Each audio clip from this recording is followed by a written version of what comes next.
Hə dostlar, videonu paylaşandan 5 dəqiqə, yox 15 dəqiqə, 20 dəqiqə sonra bir dostumuz hemen yazıb ki 30 dəfə vur dostum. Həmzəliyev 5899 tərəfindən göndərilən yorumdu. 30 dəfə vur deyib dostumuz. Bir də yazmış ki pişinə əlaqə, onu da elə belə göstərdim. Deməli dostumuz deyib ki 30 dəfə vur, vuraq dostlar.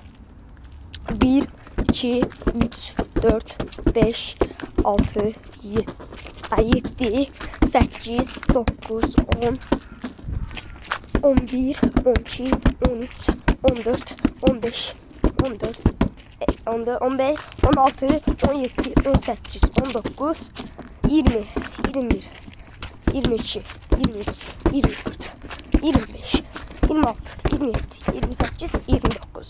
Dostum 30 dəfə vurdum. Ama bəzi saçmalar oldu. Onda neyse. Yani dostlar yorumlara yazmayı unutmayın. Görüşərik. Bay bay.